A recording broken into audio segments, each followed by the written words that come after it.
Good morning, ladies and gentlemen. How's everybody doing today? Thanks for all tuning in this morning, and thank you guys once again for tuning in last night. That was extremely fun. If you guys haven't watched that stream or that video, make sure to watch that after this one.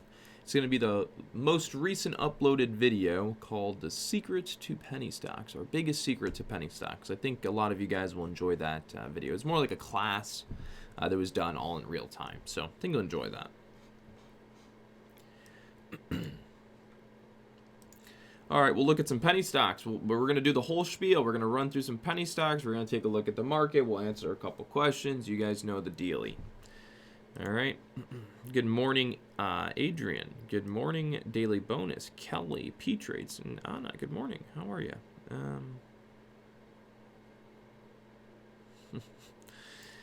Well, actually, that's because they use it's. Well, I mean, I don't know if you're serious. I figure it's more probably just a joke. The question you're asking about where you're trading.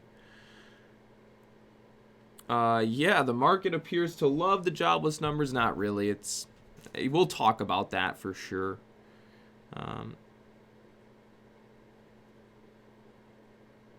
I am having a good morning. I've actually been getting, honestly, since this quarantine, I've been getting the best sleep of my life. So that's what it seems like.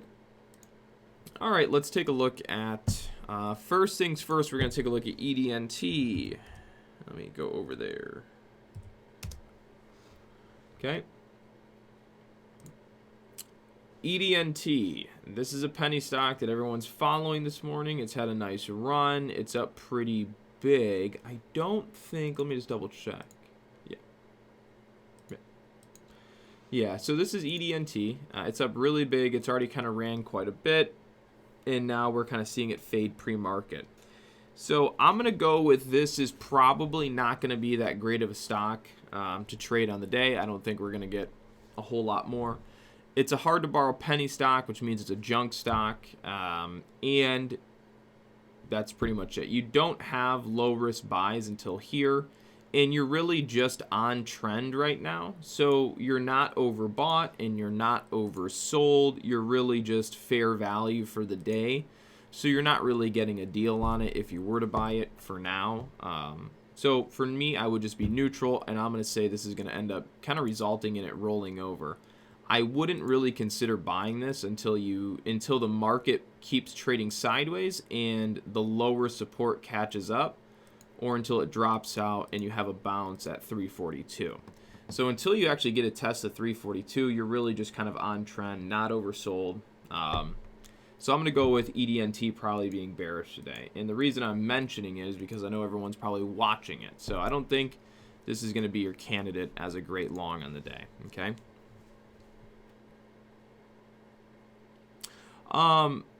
There is actually no. Whatever problems TD Ameritrade was having, they pretty much fixed.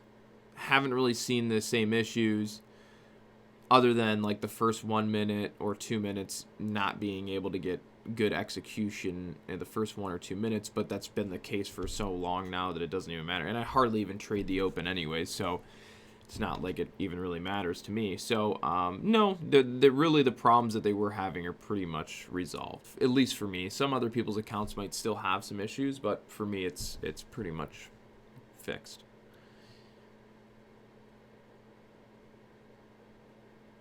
Yeah. I will take a look at,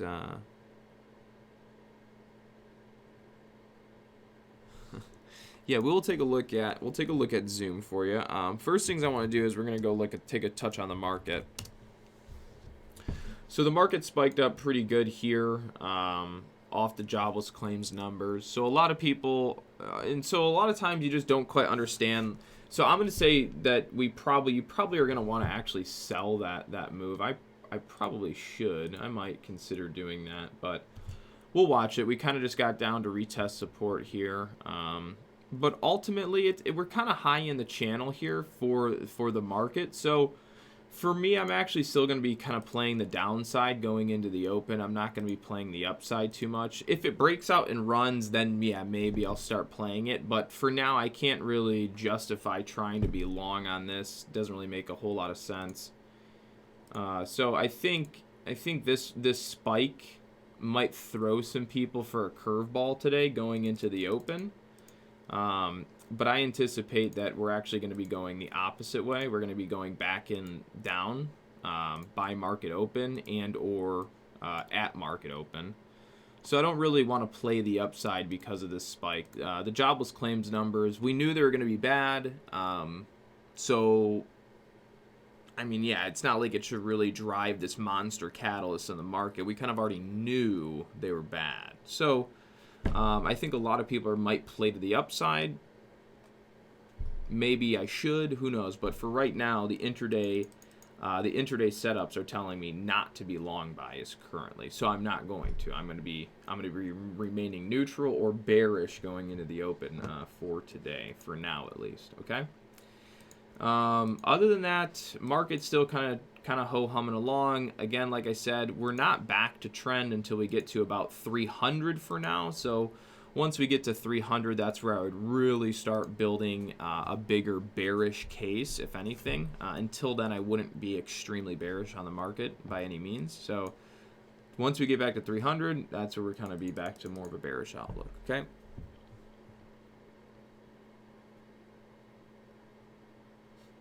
No, I was not protesting with all the other folks in Michigan, but good for them. Honestly, I probably should have been protesting, but no, I wasn't.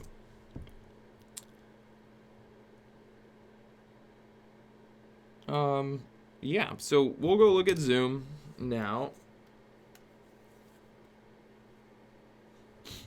So yeah, Zoom, big bounce. Should have called that one. Of course, you're not in it.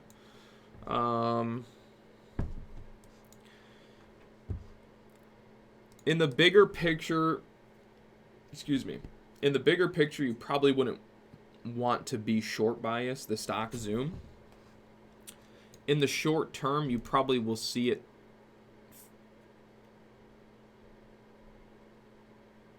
You will probably see Zoom fall down here in the near-term future a little bit, just because of how much it's been bought up, where you're sitting on the chart. You have your resistance here, price action resistance. So there will be some price action traders that come in and try to sell this down here a little bit. So I would watch that 159 level, just because you will most likely see some people selling in that zone. And then it will probably pull back some. And then that's where you could maybe argue that you could see this breakout, right? But look at where you're at. This is the normal trading trend, and this is where Zoom is at. So Zoom is way above its normal trading trend. So really, the markets are probably going to want to try and push that back down a little bit, would make sense. But overall, big picture, I would say you probably want to be more long on Zoom.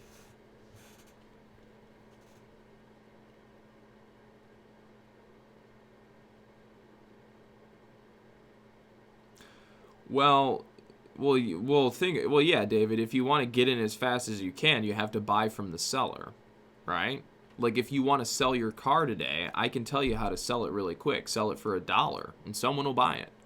But if you, the seller, are asking an extremely high price, then the likelihood of someone coming and buying your car is very low.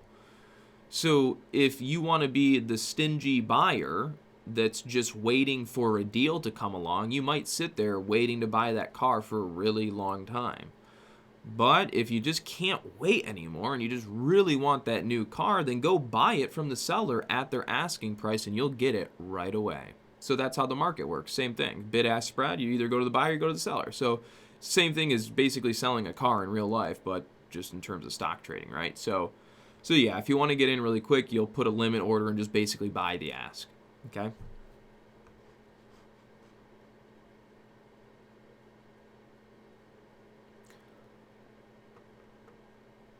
Work? Yeah, are you talking about works or work? TBLT, I'll take a look at. I know that one was jumping a little bit yesterday, I think. So yeah, I mean, TBLT is way overextended. You should probably just get rid of it now. Well, I don't want to say that particularly, but oh, hold on.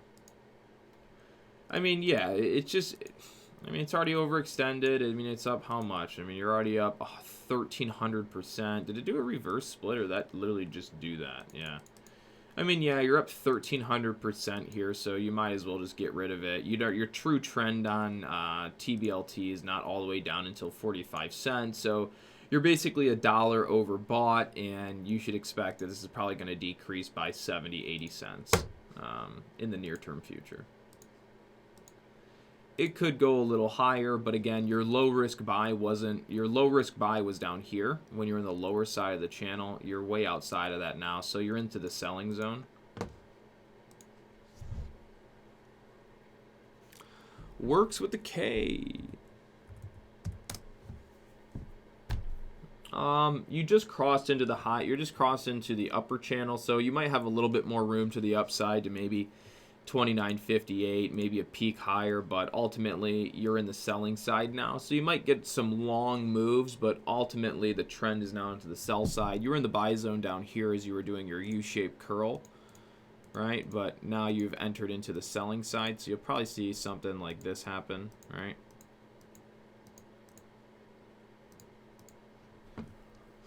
So maybe a little more up on work, but not too much more, I would say. These are all kind of broad overviews for you, too, because we're looking at 20-day, 1-hour charts right now.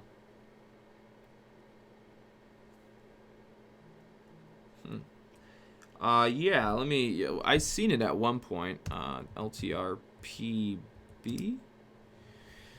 So, yeah, LTRPB, I mean, what do you think? Went from 639 all the way to 130, and then it crashed all the way back down to 14 bucks. So, could you imagine? There was definitely someone who got just absolutely annihilated yesterday.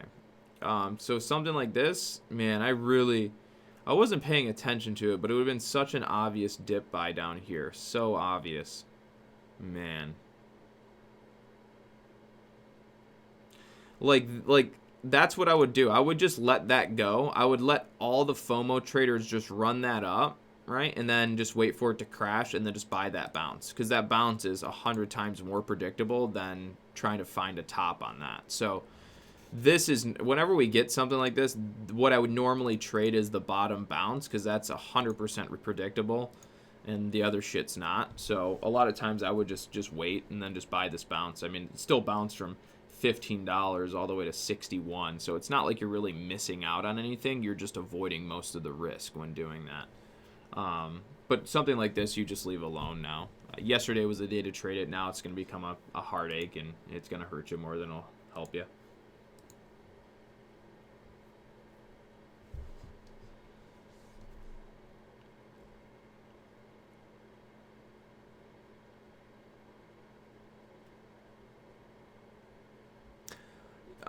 D, the room that you're in with Brandon right now is the same room that I come back to once I'm off of YouTube. So yeah, it's just, it allows me to spend a little time here with everyone on YouTube each day while he is managing our room.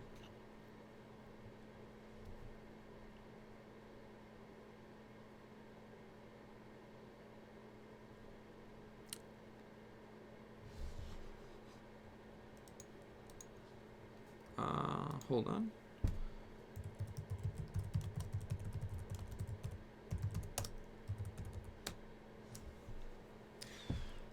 Yeah, Rad does have a possible dip buy. You said love bull flag right now, but prop ain't working right. Love, let's take a look. I mean, yeah, I mean, if you look at the bull flag, I mean, if you're thinking bull flag, look where you're at, right? This is the buy. You jumped all the way up, and now you're having a bull flag in the upper selling side of the channel. I would be short. I probably wouldn't be long. Yeah, I really can't justify being long that. Unless the earnings are something like really amazing that I don't understand, then maybe it blows up. But yeah, I mean, you're already way overbought, essentially. And it's just, there's just not a whole lot of volume to go off of, so I wouldn't press it too much. SNGX isn't really a buy. It's really bearish. You're probably going to see that break down more towards $1.86 on the day. If you're lucky, you'll see it back up, but probably going to fade out for a majority of the day is what it seems like. APTO, not a whole lot going on here. You have a little bit more room to the upside, sure, but not a whole lot till you're going to run into resistance.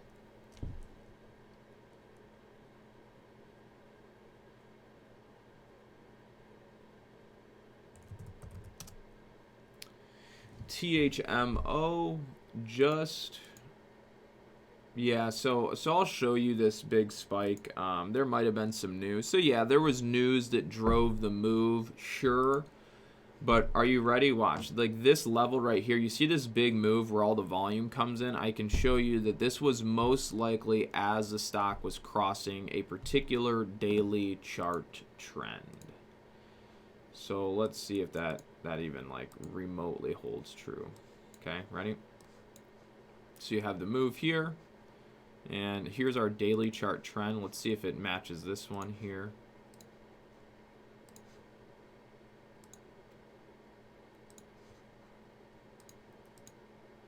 Okay, so you see right there, as you put that level on, you'll see that the explosive move happens right at and right over that level. There was news to drive the move up, yes, but when you go back to your daily chart, or sorry, it's the 4-hour chart, excuse me. When we go back to our 4-hour chart, what is that, right? That is your upper deviation. That is the level that you're not supposed to go through. So when you go through it, you're going to get an explosive move. Because what have I been basically explaining to you guys all morning? You know, like if we go look at, I don't know, just any stock, you know, like if it was Facebook, right? I would say, what I'd say to you is like, oh, we're low in the cycle, it should go this way. Oh, you're high in the cycle, it should go that way. So when you start to, you know, when you start to break above or below, you get a big move. Like what happened here when we finally broke down that level? We had a really big gap down, right? You gap down from 171 all the way to 163 and had a pretty sharp drop there. So it was breaking out of one standard deviation there. Same thing when you go back over to THMO. Hold on. When you go back to THMO, it's pretty much the same thing here. You have your daily chart, there's your resistance, and when you match it up, that's basically where you broke, right there, okay? And your big volume spike. So now you're overbought. Your trend isn't down until about $5, you know? It's 558, so you're way overbought now. So you should expect that to kind of sell down a little bit pre-market. Okay. Do I use volume profile? Actually, no, I don't, but I probably should. Not that I probably should. I've used it, but it's kind of a lot to have on your chart. I mean, I don't know. Sometimes I just don't like the way it like clogs up my chart.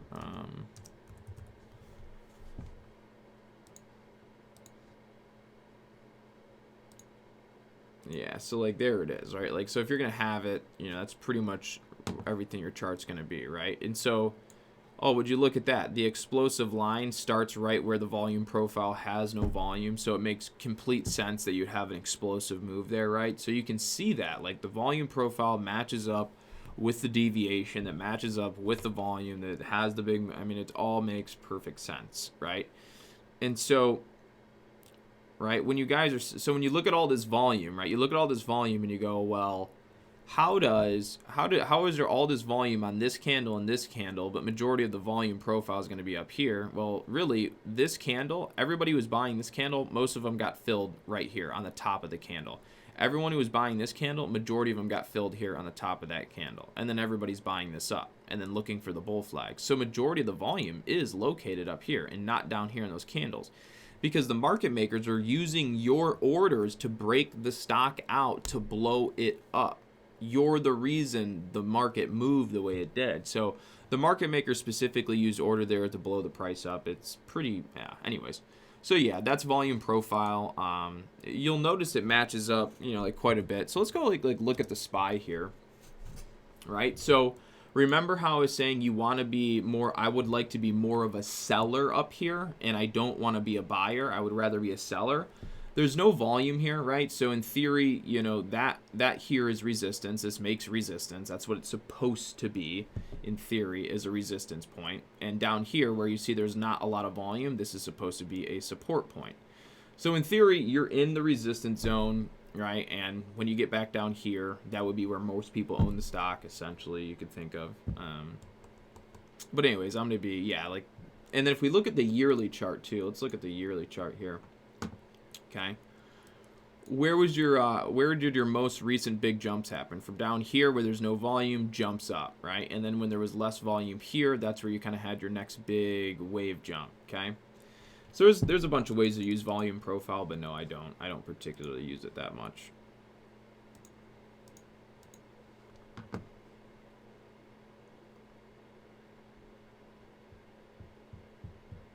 I still use EMAs. See, there's one here on this chart, and I still use all the trading knowledge I have. I've just simplified everything that I do now as part of it too. Nope. You guys all have access to everything that I'm using. Yeah. You can change that by going to the gear icon in your chart and then going to equities, and you just go down here to access, and you can change it all around from there.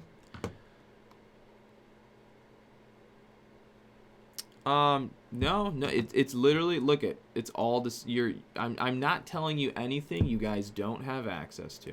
It's pretty, I've done this hundreds of times. Ready? Watch. Go to studies, type in standard deviation channel. Ready? It's the same exact one. The only thing you don't have are two more that I've added because I personally like to have them. So you literally have everything that I am using. There's nothing that I have that you can't have. It's all there for you. The only thing you don't have are two extra lines that I've added myself. Well, not myself, but I had added. You can do the same exact thing.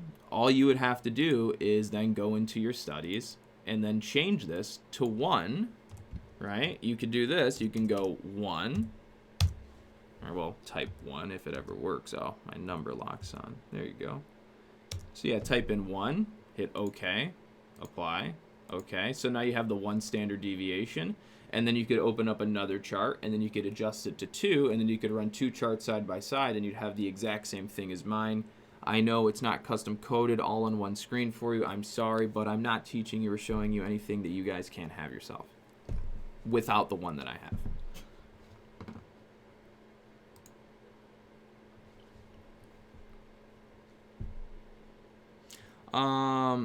Don Fran's zone strategy. I don't know anything about Don Fran's zone strategy, but I can tell you all about zones. I mean, yeah, it's probably a great strategy. It's easier to, because that's the thing is whenever someone goes for trading, they try to pinpoint exact entries, and it's going to be extremely hard to do because the perfect entry window is always so small. So even when you think you got the perfect entry window, you didn't get the perfect entry window because the market makers make the spread, so they're never really going to give you the perfect entry window because they're always going to have the very low point anyways.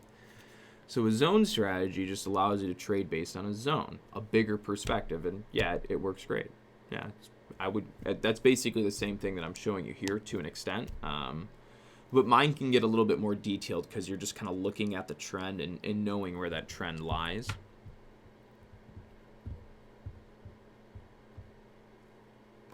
Yeah. So, but this will be available. The one that I have will soon be available. It will be.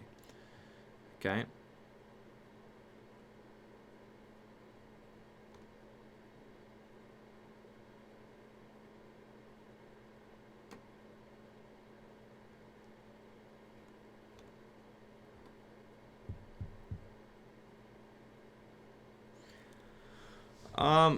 My thoughts on everything is they're over. I still don't have, that's, well, hold on, let's look at Amazon. I haven't seen Amazon in a long time, so that might also partly be it. So yeah, Amazon's crushing it because, well, they're like the one company that's still shipping stuff, so they're still seeing a ton of business. So this is just one that you can't really be bearish on for the time being because you would expect that their earnings are probably still going to hold well. I guess it really comes down to seeing what their earnings report looks like. I feel as if their earnings report won't be as good as everyone thinks. Because I feel like there will be a slowdown in sales just overall. Because if people lose their jobs, they're not going to be able to afford much. So I think that maybe there's an initial good earnings for Amazon because of the spark of the event. Everybody had to order from them. But as things continue on and jobs have been lost and wages are gone, people will spend less, and then the earnings will ultimately kind of roll over on Amazon and not be as good. And so with that being said, even though we're going into an all-time high, right? Let's show you this. So we are going into an all-time high here, right? You can see it. We had this high, and now we're going into a new all-time high. This new all-time high is still on less momentum than the previous time we went to an all-time high. And if you're looking at a big picture, the momentum going into an all-time high, at least for now, is still less than the previous one here. So we still have the potential for a bearish divergence to occur as this goes into a new high. Yet, this is a pretty extremely bullish setup that I still wouldn't bet against. So for now, I can't really be extremely bullish knowing that the economy is doing terrible. But maybe it's your unicorn stock that manages to perform well outside of everything else, even during the bad time. We do have stocks like that. Okay? We don't need jobs. We have the Fed. That's partially true, yeah.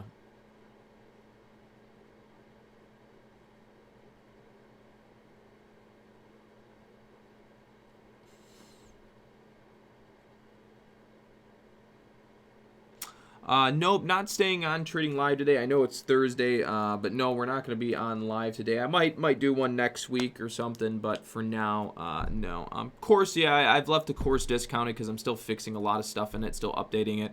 So I haven't decided actually when I choose to end that sale. I've just been kind of letting it run because a lot of people have been using it, so why would I not? And so it will eventually not be on sale, whenever I choose to do that. Pretty much as soon as I start updating a lot of the new stuff. We updated a new intro today. I plan on putting in, all the features of orders. And so a lot of the stuff's getting updated. And as I fix it up more and more, then I will take the sale off. So with that being said, ladies and gentlemen, it is 9. I got to run. I appreciate you guys tuning in. I'll see you guys tomorrow morning for another stream. Other than that, everybody take care. Have a good rest of your day. See you tomorrow.